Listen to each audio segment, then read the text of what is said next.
बड़े भाव से आपसे इसका पाठ करते रहिएगा। इस समय इतना ही आपकी सेवा में कहूंगा। राम तो हैं हमारे घर और रामायण जी हैं राम के घर। रामायण का अर्थ ही है जहां राम विराजमान है, रहते हैं, निवास करते हैं, उसे ही रामायण कहा जाता है।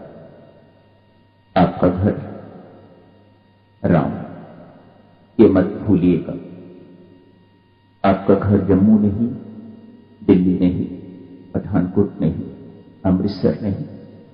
आपका घर है परमात्मा राम। याद रखिएगा इस बात को। शरीर का घर तो किसी का पठानकोट है, किसी का सुजानपुर है, किसी का इंदौर है, किसी का दिल्ली है, लेकिन सबके आत्मा का घर तो एक ही है, जिसे राम कहा जाता है, परमात्मा कहा जाता है।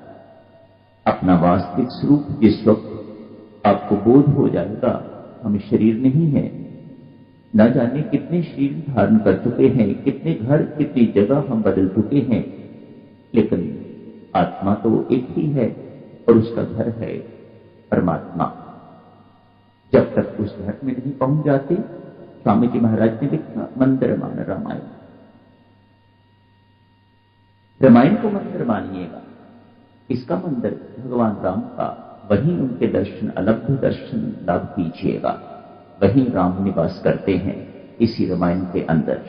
वही है हमारा घर परमात्मा। आत्मा का घर एक ही घर है, हम सबका एक ही घर है। अभी तो शरीर के घर तो अलग अलग हैं, किसी का जालंधर है, किसी का लुधियाना है, किसी का जम्मू, लेकिन हमारा वास्तविक घर तो एक ही है। उसी घर से सब आए हैं और उसी घर में सबको जाना है। लेकिन ये होगा कब?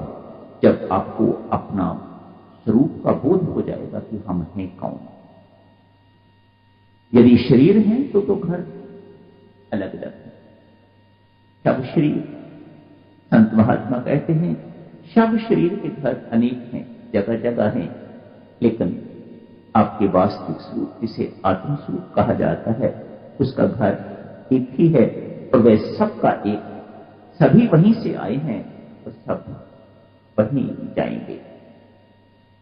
रामायण, राम जी का घर है तो उन्हें सोने के लिए चौपाई चाहिए, चारपाई चाहिए उन्हें, तो संतों महात्माओं ने चौपाई के रूप में उन्हें चारपाई वहां प्रोवाइड कर दी।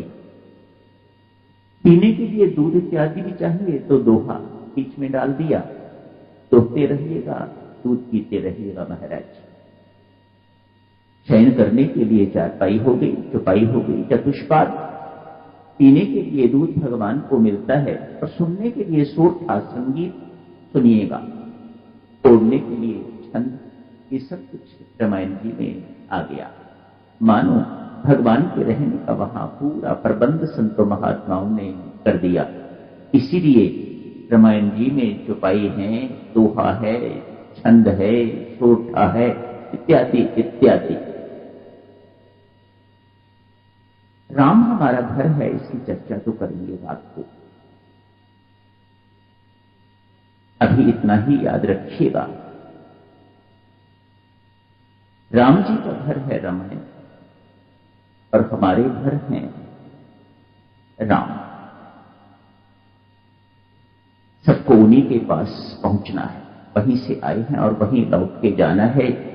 कि जितना भाव अपने भीतर सुदृढ़ करते रहेंगे, उतनी जल्दी अपने घर लौटने की संभावना। न जाने कितने चक्कर काट चुके हैं हम और कितने और काटने होंगे यदि ये बात हमें स्पष्ट नहीं होती। जहां से आए थे वहीं हम सबको लौटना है, उसके बिना तो भटकना है। आज दिल्ली में, कल अमेरिका में, परसों कहीं, अगले जन्म में और कहीं, अगले जन्म में और कहीं। तब तक तो भटकना बनी रहेगी जब तक व्यक्ति अपने घर नहीं पहुंच जाता, विश्राम नहीं मिलेगा। राम को तभी तो सबका विश्राम कहा जाता है।